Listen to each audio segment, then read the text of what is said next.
तो last video में हम लोगों ने क्या देखा था बच्चों, हमने देखा था कि कैसे सबसेट निकाला जाता है, कैसे पावर ऑफ सेट निकालते हैं। तो आज हमारा टॉपिक है यूनिवर्सल सेट। सबसे पहले यूनिवर्सल सेट हमारा रह गया था उसमें। तो यूनिवर्सल सेट क्या होता है, आप समझ सकते हो कि यूनिवर्सल सेट जो होता है सभी चीज़ का, ये समझ लो दादा होता है। मतलब अगर आपसे कोई बोले कि आपकी क्लास में कितने बच्चे हैं, आप 11वीं क्लास में हो, 11वीं क्लास में कितने बच्चे पढ़ते हैं, तो आप कहोगे कि उसका यूनिवर्सल सेट हो गया कि set of all the classes, set of all the classes in our school. हमारे स्कूल में सारी क्लास जितनी है उन सबों का सेट हम कह देंगे कि वो 11वीं क्लास उसका एक सब पार्ट है, ठीक है ना। तो मतलब ये कह सकते हो कि एक ऐसा सेट जिसमें सारे छोटे छोटे सेट्स आते हों और सबों का वो एक मिक्सरण हो, मतलब सबों का एक हो जिसके अंदर सारे के सारे सेट आते हो। तो ऐसा आप समझ सकते हो, ठीक है। अगर आपसे कोई बोल देता है कि set of all the classes in our school, तो उसका यूनिवर्सल सेट आप क्या बनाओगे, तो आप बोल दोगे कि set of all the school in our locality. हमारी लोकेलिटी में जितने भी स्कूल है उन सबों का सेट में मानूँ तो उसमें एक हमारे स्कूल की जो क्लासेज आएंगी सारी की सारी वो उसका एक सब पार्ट हो जाएगी। तो हम ऐसा कह सकते हैं कि यूनिवर्सल सेट जो होता है एक टाइप का दादा होता है सबों का, तो उस हिसाब से हम लोग यहाँ बोलते हैं। तो उसी चीज़ को हम लोग यहाँ देखने जा रहे हैं। तो यूनिवर्सल सेट हम लोग देख रहे हैं, उसका क्वेश्चन है आपके एनसीईआरटी का एक्सरसाइज 1.3 का। तो क्या दिखा हुआ है, what universal set would you propose for each of the following. तो इनमें से कौन से आपको बताने पड़ेंगे कि इसका यूनिवर्सल सेट क्या रहा होगा।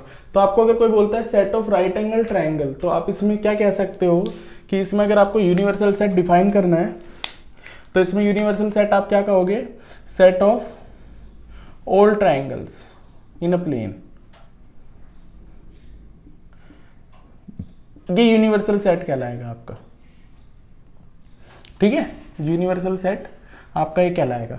अच्छा, अब सेकंड बोल रहा है the set of isosceles triangle. तो आइसोसेलेस ट्राइंगल का भी सेम आप लिख सकते हो, सेम ये लिख दो कि set of all the triangles are the set of universal triangle, sorry universal set of these triangles. तो इसका सेट हो जाएगा। तो ऐसे ही नेक्स्ट क्वेश्चन देख लो, ठीक है ना। तो ये दोनों बात समझ में आ गई होगी कि सारे ट्राइंगल का सेट हम ले लेंगे और उसमें आपका आइसोसेलेस भी आ जाएगा, उसमें आपका इक्विलेटरल भी आ जाएगा, उसमें आपका बेसिक नॉर्मल भी आ जाएगा, राइट एंगल भी उसी में आ जाएगा, स्केलिन ट्राइंगल, सारे ट्राइंगल उसमें आ जाएंगे।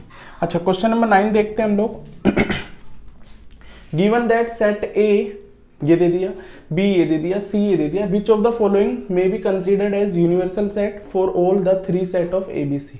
तो इनमें से कौन सा यूनिवर्सल सेट आपका होगा, तो ये हम लोगों को पूछा गया है। तो हम बोल सकते हैं कि ये होगा, ये होगा, ये होगा, ये होगा। तो हम लोग ये देखेंगे कि ए में आपका 1 to ओड नंबर 5 तक चल रहा है, इवन नंबर 5 तक हो रहा है। तो यहाँ से यहाँ तक देखोगे तो 1 to 6 हो गया और इसमें 0 भी आ गया एक एक्स्ट्रा, ठीक है ना। 6 तो था ही और एक 8 आ गया। तो ऐसा सेट आपको देखना है जिसमें ये तीनों सेट आ जाए, तो उसको हमें चेक करना है। तो इसमें देखोगे तो 8 नहीं आ रहा, ये तो कुछ होता ही नहीं है। इसमें देखोगे तो 8 आ रहा है पर 0 नहीं आ रहा, ये तो कुछ नहीं है। तो इसमें सब कुछ आ जाएगा आपका। This is the universal set of ABC। तो ABC का ये यूनिवर्सल सेट हो जाएगा, ठीक है। फिर हम लोगों ने उसमें लास्ट क्लास में देखा था कि इंटरवल कैसे निकालते हैं हम लोग किसी भी चीज का। तो इंटरवल का भी यहाँ पर आपको दे रखा है। क्या दे रखा है, देखो एक बार मेरे साथ। ये इंटरवल पूछा गया है इसमें आपका, तो हम लोगों ने नंबर लाइन बनाना सीख ही लिया था इसमें। तो ये एक्सक्लूडेड है, तो ये एक्सक्लूड हो गया -4 और ये आपका इंक्लूड हो गया आपका, ठीक है। इंक्लूड हो गया तो मतलब इसमें आप इंक्लूड कर दोगे 6। तो मैं बोल दूंगा x belongs to excluded -4 included 6। Similarly इसमें देख लो दोनों एक्सक्लूडेड है, तो x बिलोंग्स टू -12 -10। अब इसमें देख लो आपका x belongs to 0 is included here क्योंकि इक्वल टू का साइन है और ये एक्सक्लूडेड हेयर। अच्छा, अब इसको देखो आप लोग, तो ये 3 है आपका, तो x बिलोंग्स टू दोनों इंक्लूडेड है तो 3,4। ऐसे नीचे वाला क्वेश्चन है जिसको इस फॉर्म में दिया हुआ है और उल्टी फॉर्म में आपको लिखना है, मतलब सेट बिल्डर फॉर्म में आपको लिखना है। तो सेम चीज है, तो आप बोलोगे set of all x such that x belongs to real number और x is in between -3 to 0। तो ये आ जाएगा। इसमें देखोगे तो दोनों इंक्लूडेड है, तो x belongs to real number और x इन बिटवीन 12 to 6। इसमें भी देख लो ये एक्सक्लूडेड है, इंक्लूडेड है, तो x is a set of all x belongs to real number और x is in between 12 is included, 6 is excluded. तो ये आ जाएगा। अब इसको देख लो आप लोग, तो इसमें क्या दे रखा है आप लोग समझो इसको भी, तो आपको क्या दे रखा है, ये इंक्लूडेड है, एक्सक्लूडेड है, तो x is a set of all x such that x belongs to real number और x इज इन बिटवीन, ये एक्सक्लूडेड है और ये इंक्लूडेड है 23, तो ये आपका आ जाएगा। तो ये ऐसे ऐसे क्वेश्चन बहुत ही ईजी आपके हो गए। देन उसके बाद हम लोगों ने देखा था पावर सेट, कि कितने आप किसी भी सेट के कितने सबसेट बना सकते हो, तो उसी चीज को हम पावर सेट बोलते हैं। तो यही चीज मैंने यहाँ लिखी है डेफिनेशन, क्या लिखा हुआ डेफिनेशन में, कि भाई आपके पास डेफिनेशन, ठीक है ना, the collection of all subset of set ए, एक ए सेट का आपका कलेक्शन बताना है, is called the power set of A, it is denoted by the P A. तो जितने भी कलेक्शन आप सबसेट ले सकते हो किसी भी सेट के, एक पर्टिकुलर सेट के, तो उसी को हम क्या बोलते हैं, power of set, it is denoted by the P A. और अगर इसमें कितने नंबर ऑफ एलिमेंट्स बताने हैं आपको, अगर बोला गया है if A is a set with number of elements in A is m, then it can be shown that the जो number of PA होंगे वो 2 की पावर m होगा। m is a number of element है यहाँ पर, ठीक है। तो ये कह सकते हो आप, तो write down the all the subset of the following set. तो इसको भी अगर ढंग से देखोगे तो ये पहला क्वेश्चन है, इसमें कितने सबसेट बना सकते हो आप, तो इसमें बन सकते हैं आपके 2 की पावर 1, मतलब 2 बन सकते हैं। तो वो 2 मैं बना देता हूँ, एक तो हो गया आपका 5 और दूसरा हो गया ये a, तो ये 2 बन गए आपके। इसमें कितने बना सकते हो, तो इसमें 2 की पावर कितनी आ जाएगी 2, क्योंकि 2 एलिमेंट है, यहाँ पर मैंने बताया फार्मूला। तो 4 बनेंगे, तो 4 बना के देख लेते हैं। पहला तो कुछ नहीं, दूसरा ए का सेट सिंगल सिंगल, फिर बी का सेट, फिर दोनों का सेट, ये आपका इसका सबसेट बन गए। इतने बन सकते हैं। सिमिलरली इसको देख लो आप लोग, तो इसको भी देखोगे, तो इसको भी देखो आप लोग, क्या दे रखा है आप लोगों को, ये 3 है, तो 2 की पावर कितना हो गया 2 की पावर 3 विच इज 8। तो इसको बनाओगे तो पहला क्या हो जाएगा 5, फिर सिंगल सिंगल, फिर 2, फिर सिंगल सिंगल का बन गया 3, फिर डबल डबल 1 2 1 3 1 2 3, ये बन गया, ये बन गया। और एक लास्ट 3 का 1 2 3, इसको गिनोगे तो 1 2 3 4 5 6 7 8 बन गए पूरे के पूरे।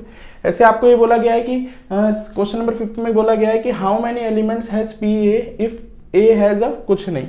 अगर ए इज एम्प्टी सेट, मतलब उसमें नंबर ऑफ एलिमेंट 0 है, तो पी ए में कितने नंबर ऑफ एलिमेंट होंगे, तो मैं कह सकता हूं कि जो एन पी ए होगा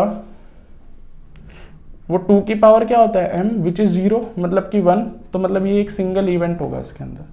तो ऐसे आपको ये क्वेश्चंस करने हैं सारे, ठीक है। चलो थैंक यू। हाँ, तो अब हम लोग सबसेट के बारे में देख रहे हैं। तो सबसेट हम लोगों ने देखा ही था क्या होता है। सबसेट एक टाइप का पार्ट होता है किसी भी सेट का, तो उसको हम लोग सबसेट बोलते हैं, ठीक है ना। कि किसी भी एक सेट दे रखा है, उसके अंदर से कुछ एलिमेंट्स निकाल के अलग से रख दिए, तो उसको हम लोग सबसेट बोल रहे हैं। तो वही डेफिनेशन है यहाँ पर, a set A is said to be a subset of B if every element of A is also an element of B। मतलब जो भी A के एलिमेंट होंगे वो B के अंदर रहेंगे। सिंपली ऐसे कह लो कि अगर आपके पास ये B है तो उसके अंदर आपका A आ जाएगा, तो A is a subset of B। ऐसे आप कह सकते हो कि इसका पार्ट हो जाएगा, तो आप ऐसे सिंपली कह सकते हो। तो उसी के क्वेश्चन है आपके सामने। सबसेट का जो सिंबल होता है वो आपका ये होता है, तो मैं कह सकता हूं A is a subset of B। ये मतलब है कि A जो है सबसेट ऑफ B है, तो ये सबसेट होता है, और B को हम लोग बोलते हैं सुपरसेट।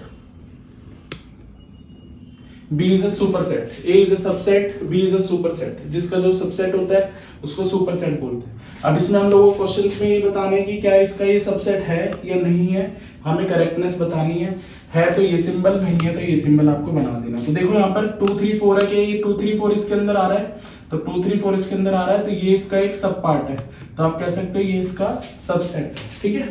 सिमिलरली ABC है, यहाँ पर A नहीं है, तो ये इसका सबसेट नहीं है। सिमिलरली इसको देख लो क्या बोल रखा है, X is a circle in the plane. तो एक प्लेन में जितने सर्कल होते हैं वो बना दिए, और इसमें क्या बोला है, X is a circle in the same plane with the radius of. ये एक लिमिटेशन है कि इसमें फिर सिर्फ आपके 1 सेंटीमीटर वाले रेडियस आएंगे, 1 सेंटीमीटर वाले रेडियस वाले सर्कल आएंगे। इसमें जो मर्जी सर्कल ले सकते हो आप, 1 सेंटीमीटर 2 सेंटीमीटर 3 सेंटीमीटर, जितना भी लेना उतना ले सकते हो। तो मतलब ये जो है इसका सब पार्ट होगा, ना कि ये इसका सब पार्ट होगा। तो आप इसको बनाओगे कि it is not a subset. ये सबसेट ये जो है इसका सबसेट कहलाएगा, पर ये इसका सबसेट नहीं कहलाएगा। ठीक है, सिमिलरली इसमें देख रखा है X is a triangle in a plane, तो सारे ट्राइंगल हो गए। X is a rectangle in a plane, तो एक्स इज अ रेक्टेंगल और ट्राइंगल का कोई मेल नहीं है। ये 3 साइड वाला है, ये 4 साइड वाला है, तो ये इक्वल नहीं हो सकते हैं। सबसेट कहां से बना पाएंगे इसके अंदर। ठीक है, फिर नेक्स्ट देखते हैं X is an equilateral triangle in a plane, तो इक्विलेटरल ट्राइंगल जिसकी सारी साइड इक्वल होती है, तो वो हमारा हो गया। और X is a triangle in a same plane, तो ये हमारा एकदम सबसेट कहलाएगा, क्योंकि एक्स इज अ ट्राइंगल कुछ भी हो सकते हैं, उसमें आपके equilateral, right angle, isosceles, scalene triangle सारे इसके अंदर आ जाएंगे, तो आप दोनों में से कोई भी ले सकते हो, तो कोई दिक्कत नहीं है, ये इसका सब पार्ट है। X is N even natural number, तो 2 4 6 0 -2 नेचुरल है, तो ये नहीं आएगा। 2 4 6 ये सारे आ जाएंगे। और x इज इंटीजर, तो yes it is a subset of this, क्यों? क्योंकि इसका सब पार्ट होगा इंटीजर में, तो सारी गिनती आती है, प्लस की भी माइनस की भी, तो ये इसका सब पार्ट कहलाएगा। फिर बात करते हैं इस क्वेश्चन को कि कैसे हम लोग करेंगे। ये बहुत अच्छा क्वेश्चन है, उसने बोल रखा है आपको ये सेट, इसको अच्छे से देख लो आप लोग। ये आपको सेट बना के दे रखा है, अब इसमें से कौन कौन सी चीज ट्रू और फोर्स बतानी है हम लोगों को, और वाई। तो पहला पार्ट की बात करता हूं अगर आपसे, तो देखो पहला ना छोड़ के पहले हम लोग देख लेते हैं ये वाला, ये ट्रू है या फॉल्स है। तो 1 क्या इसके अंदर आ रहा है, तो ये ट्रू हो गया कि 1 इसका बिलोंगिंग है। ठीक है ना, और अगर आपको कोई बोलता है कि 1 इज अ सबसेट ऑफ ए, तो ये फॉल्स होता है। क्यों फॉल्स होता है? क्योंकि एक सेट बना के, इसका नाम क्या है, सबसेट, तो ये एक सेट के फॉर्म में होना चाहिए था, मतलब ये ऐसे होता है, ये सेट का सिंबल है, तो सेट का सिंबल है, तो ये ट्रू हो जाता है। तो ये समझ पा रहे हो आप लोग कि अगर उसके अंदर का कोई एलिमेंट है तो वो बिलोंग्स टू होगा, ऐसे ये ट्रू है। और अगर उसके एलिमेंट को सबसेट बोलोगे तो सबसेट का सिंबल होना चाहिए, एक सेट का सिंबल उसके आसपास होना चाहिए। तो सिमिलरली आप देखो यहाँ पर आपको समझ में आ जाएगी बात। 3 और 4 इज अ सबसेट ऑफ ए, तो 3 और 4 नहीं है, इसमें एक सेट बना के पहले से ही दे दिया, तो ये हो जाएगा आपका फॉल्स। तो ट्रू क्या होगा? ट्रू होगा कि भाई 3 और 4 का भी सबसेट, ऐसे हम बोलेंगे, तो ये आपकी पार्ट क्या हो जाएगा, ट्रू, जो कि आपका यहां पर दे रखा होगा कोई ना कोई ये, दिस इज द ट्रू। ठीक है, सिमिलरली क्या ये इसको बिलोंग करता है, तो ये इसके अंदर का एलिमेंट है, तो ये तो ट्रू हो गया। ठीक है, ये भी ट्रू हो गया, ये ट्रू हो गया। 1 is a subset of A is false, क्योंकि सबसेट नाम दे रखा है तो सेट का सिंबल होना चाहिए, तो ट्रू क्या होता, ये ट्रू होता। Similarly 1 2 3 is a 1 2 5 is a subset, तो 1 2 5 is a subset, it is a true। 1 2 5 belongs to a, नहीं, हमारे को नंबर नहीं दे रखा, तो ये आप बोल दोगे false, क्योंकि एक सेट क्या है, फॉर्म में है। 1 2 3 is a subset, नहीं, 3 जो है वो इंडिविजुअल नहीं है, तो आप बोलोगे it is false। 5 is a subset, और 5 belongs to a, तो 5 एक टाइप का सेट कहलाता है, तो ये फॉल्स हो जाएगा और ये ट्रू हो जाएगा। कि जब हम लोग 2 की पावर n के हिसाब से फार्मूला बनाते हैं, तो सबसे पहले एलिमेंट उसमें 5 लेते हैं, फिर सिंगल सिंगल लेते हैं, फिर डबल डबल, तो 5 आपका एक सबसेट कहलाता है, ना कि एक एलिमेंट। ठीक है ना, तो एलिमेंट नहीं होता है। अब इसमें देखोगे तो इसमें आपको क्या दे रखा है कि इसका सबसेट है, तो भाई ट्रू तो ये टर्म है, तो ये फॉल्स हो जाएगा। क्यों फॉल्स हो जाएगा? क्योंकि 5 एक टाइप से ऐसे, नॉट एक एम्प्टी सेट को हमेशा ऐसे लिखा जाता है, ना कि ऐसे। ठीक है, तो ऐसे ही आपकी एक्सरसाइज पूरी कंप्लीट हो जाती है आपकी। ठीक है, चलो ठीक है।